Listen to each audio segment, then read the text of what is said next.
stunning visual effects are today created almost entirely digitally with the use of computers. For that, a powerful software is required.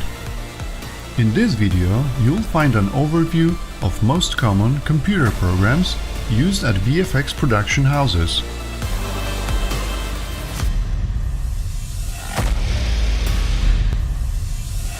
Almost every VFX studio is a bit different, and so the software they use can vary. But the range of possible options isn't that big, and we can list the most common ones. To do that, we'll have to divide it according to the departments. I'll show you the software used for modeling, animation, texturing and shading, FX, rendering, match moving, rotoscopy, and compositing. Modeling. In this category, you'll have the most possible choices. The commonly used modeling software for VFX is Autodesk Maya, Autodesk 3D Studio Max, Pixologic ZBrush, Autodesk Madbox, Foundry Modo. The most popular is Maya, but also 3D Studio Max from Autodesk can be found in almost any VFX house. Name any VFX heavy film and at least one of those programs has been used there. This is a powerful and flexible software, which however comes with a high price.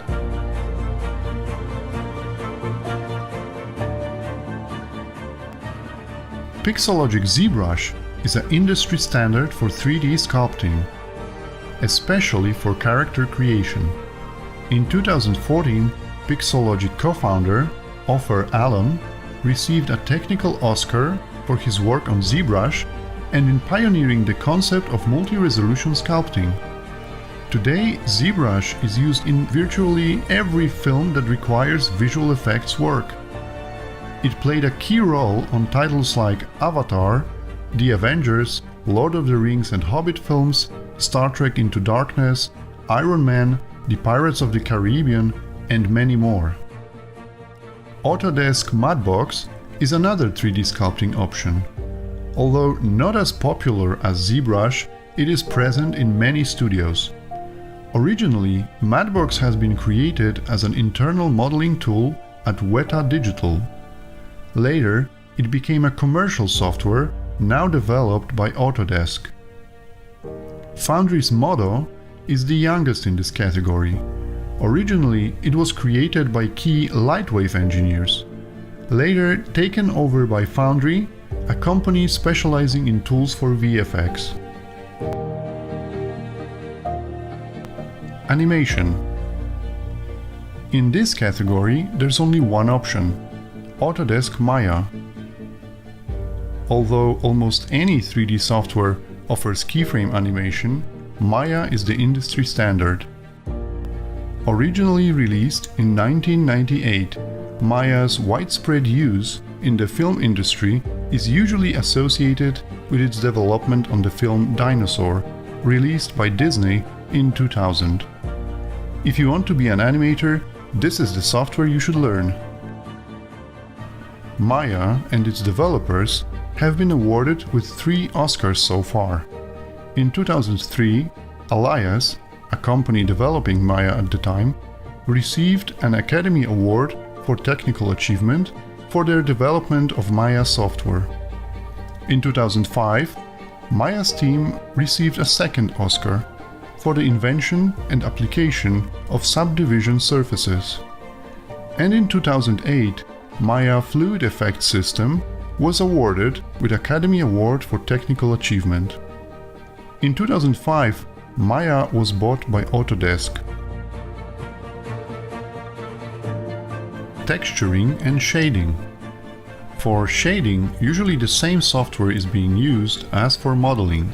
That means Autodesk Maya as the most popular one, Autodesk 3D Studio Max, both featuring a node-based shading system. Additionally, textures are being created with Foundry Mari, Substance Painter, recently acquired by Adobe, and of course Adobe Photoshop. FX. water, smoke, fire, and other simulations are being created with Houdini, Autodesk Maya. Houdini is the standard when it comes to procedural simulations. It's present in nearly all VFX companies. In 2018, Houdini has been awarded with a technical Oscar for its dynamics framework and workflow management tools that have helped it become the industry standard for bringing natural phenomena, distraction, and other digital effects to the screen. Rendering. By rendering, I mean the engine responsible for final 3D image generation. Usually it's connected to the modeling and shading software, and the most popular for VFX creation are Autodesk Arnold, V-Ray, Pixar's RenderMan. All of those share a similar popularity in VFX houses. Sometimes they're using only one of those, and sometimes all of them, depending on the application. The oldest one is RenderMan, which was first created in 1991. It was developed by Pixar as an internal tool, but later became a commercial software, now offering even a free, non-commercial license. You might be associating RenderMan with animated movies, but it's responsible for generating 3D images for movies like Terminator 2, Jurassic Park, Lord of the Rings, Titanic, Avatar, or Star Wars Force Awakens. RenderMan was the first ever software product to be awarded with an Oscar. It was in 2001 when they have received Academy Award of Merit for significant advancements to the field of motion picture rendering. RenderMan has been used on 27 out of the last 30 movies that won Best Visual Effects Oscar.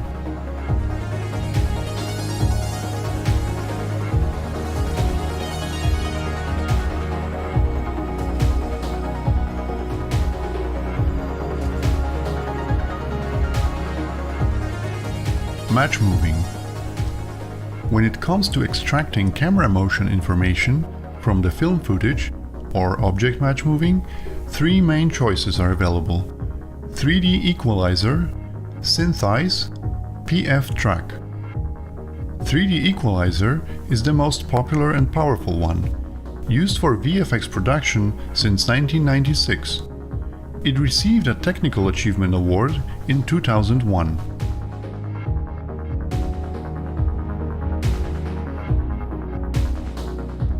Rotoscopy. Paint and roto are one of the oldest VFX techniques. Current standard for roto software is Silhouette and Mocha Pro. Both programs have been awarded with a technical Oscar, and both feature advanced tools necessary at any VFX house. Additionally, rotoscopy is often performed in Foundry Nuke. Compositing. Currently, there's only one major software used for compositing at almost any VFX company: Foundry Nuke. Nuke is a node-based digital compositing application. This is the industry standard. Its beginnings reached to 1993, when it was developed at Digital Domain as their in-house compositing tool. Years later, it was made publicly available. Currently, it's developed by Foundry. Nuke won an Academy Award for Technical Achievement in 2001. A similar software, however far less popular, is Blackmagic Design Fusion. If any of you is thinking, what about Adobe After Effects? The answer is no, Adobe After Effects is not used at VFX houses. At least not for most of the major movie production. You can find After Effects used for motion graphics or TV advertisement compositing. However, its layered-based system is too limited for complex compositing tasks.